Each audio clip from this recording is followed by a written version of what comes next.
Order का part है या वो ऑर्डर से अलग है या वो ऑर्डर से ऊपर है, राइट। ये हायरार्की समझनी ज़रूरी है और ये समझाएगा हमें कुरान। इजिप्ट और मेसोपोटामिया 2 एग्जाम्पल जो मैंने लिए, इसके अंदर गॉड जो हैं वो एमिनेंट हैं वर्ल्ड के अंदर। ताइमत, आपसू, एनलील, एंकी, ये एक एलिमेंटल फोर्सेस हैं कॉस्मिक लेवल पे। Nut, Geb are skies and earth personified, these are not divine. ये कुछ सेपरेटेड नहीं है, ये कॉस्मिक ऑर्डर का पार्ट है, ये एक फंक्शन है, इनका एक काम है। ये या तो वेदर है या वाटर है या फर्टिलिटी है, whatever they are playing a part in the cosmos, right, which is somewhat हजम ना होने वाली बात, फिर से अनडाइजेस्टेबल, कि if someone has created a whole cosmos, how is it possible कि वो शय, वो ज़ात उस कॉस्मिक ऑर्डर के ऊपर ना हो। कुरान अल्लाह सुब्हानहू व तआला के बारे में बताता है जो खालिक है, मालिक है, क्रिएटर है, रब्बल आलमीन है। और ये कुरान खुद अल्लाह सुब्हानहू व तआला बता रहे हैं हमें। सूरह अल फातिहा की 2 नंबर आयत में उस रब की हम्द बयान करो जो रब्बल आलमीन है, जो रब है उस आलमीन का, जिस आलमीन का तसव्वुर भी करना हमारे लिए बहुत ही मुश्किल है। और ये कॉन्सेप्चुअल फ्रेमिंग कोई मिथोलॉजी, कोई टेक्स्ट नहीं कर पा रहा, जो फ्रेमिंग अल्लाह सुब्हानहू व तआला ने एक छोटी सी सूरह की 2 नंबर आयत से, या बहुत सारे लोग फर्स्ट मानते हैं, उससे स्टार्ट कर दिए। अल्लाह is above heavens and the earth but not identified with him. He created cosmos. He created cosmos is contingent. God alone is necessary. Ontology is therefore ontologically asymmetric. God creation, not vice versa. Right? ये important है। और इसको मैं एक शेर के through कहना चाहूँगा कि जब न था कुछ तो खुदा था, और कुछ ना होता तो खुदा होता। Divine agency and dependency, reciprocal maintenance and absolute independence. Ancient Near East ritual reciprocity is central, right? Rituals करना बहुत ज़रूरी था उस टाइम के अंदर, और ये नियर ईस्ट की बात हो रही है क्योंकि इजिप्ट और मेसोपोटामिया काइंड ऑफ पास ही हैं। टेम्पल्स फीड गॉड्स, जिसमें ऑफरिंग्स और कल्ट्स होते थे। God protect cities in return. Barter system, right? There is a kind of a mutual dependence. Human cult sustain order, God sustain order. Human cult sustain order, God sustain order, right?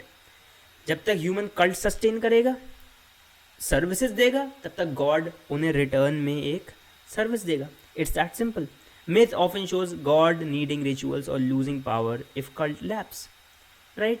और God नाराज़ हो जाते हैं, God मतलब आपको चीज़ें नहीं देते वो चीज़ जब आप उन्हें प्रॉपर सेक्रीफाइसेस नहीं देते हो, राइट? कुरानिक इंस्टेंस क्या है? कुरानिक स्टेंस ये है कि God is self subsisting, right? He needs nothing. कुल हुवल्लाहु अहद अल्लाहु समद लम यलिद वलम यूलद वलम यकुल लहु कुफुवन अहद। He is self subsisting, he is अहद, he need nothing. Worship is commanded for human moral formation. अब कोई अगर ये कहे कि नमाज़ पढ़ना भी तो हम अल्लाह के लिए पढ़ते हैं, नहीं, नमाज आपको दी गई है, नमाज आपके लिए तोहफ़ा है। तोहफ़ा जिसे दिया जाता है उसका होता है, जो देता है उसका नहीं होता। जिसको दिया जाता है उसका। नमाज आपको दी गई है, नमाज आपकी है, वो आपके फ़ायदे के लिए है। नमाज अल्लाह की बरतरी को बयान नहीं करती। नमाज अल्लाह को सस्टेन माज़ल्ला नहीं कर रही, नमाज आपको सस्टेन कर रही है। नमाज आपको उस ऑर्डर का पार्ट बना रही है। अल्लाह पहले से सेल्फ सस्टेनिंग है, कुल हुवल्लाहु अहद, और ये चीज़ अल्लाह ख़ुद क्लैरिफाई कर रहे हैं। तभी तो अल्लाह ताला ख़ुद को रहमान और रहीम कह रहे हैं, क्योंकि कॉस्मिक ऑर्डर रहमीम से बना है, मर्सी से बना है, अल्लाह की रहमत से बना है। ये इंपॉर्टेंट है। कॉस्मोग्राफी को अगर देखा जाए तो कॉस्मोस मैप हुआ है लेयर के अंदर, हेवेंस, अर्थ, नेदरवर्ल्ड्स और सिलेंड्रिकल के अंदर, जैसे कि इजिप्शियन सिविलाइजेशन में, या फिर वर्ल्ड ट्री, या ड्रासल नॉर्स मिथोलॉजी के अंदर, या ग्रीक मिथोलॉजी के अंदर। ये different guardians, gate, demons, route इससे बना हुआ है। दीज मैप्स आर ऑपरेटिव और right knowledge of ritual changes you fate with them, right? यहाँ पे एक चीज़ इंपॉर्टेंट है कि ये ऑर्डर काइंड ऑफ हमें सेम टू सेम तो नहीं, लेकिन काइंड ऑफ ऐसा ही कुछ ऑर्डर हमें कुरान में भी मिलता है, लेकिन द राइट नॉलेज और ritual change your fate within them. Ritual फिर बीच में आ रहा है और वो चीज़ काफ़ी डिस्टर्बिंग है। While it speaks of heavens and earth and uses cosmological imagery, emphasizes is teleological. The cosmos is a sign pointing to God's lordship and moral rule. Structure matters as God's creation, not as independent theater with autonomous God. ये understandable है हमें, rubble आलमीन से understandable है, क्योंकि अल्लाह ताला ने आलम बनाया ही इसलिए ताकि वो अल्लमल इंसान मालम यालम, वो इंसान को सिखा सके जो वो नहीं जानता, राइट।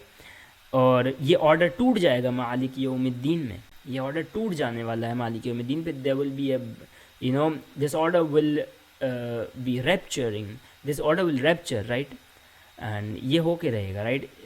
नेक्स्ट वीडियो में आपको पता चल जाएगा इसके बारे में। एपिस्टेमोलॉजी और रिचुअल्स के बारे में बात की जाए तो देखने से पता चल रहा है कि spells, names, temple rituals and mythic knowledge are practical technologies. Knowing a deity's secret name or a gate's password gives literal access or protection. Cosmology is a manual for surviving order in the world.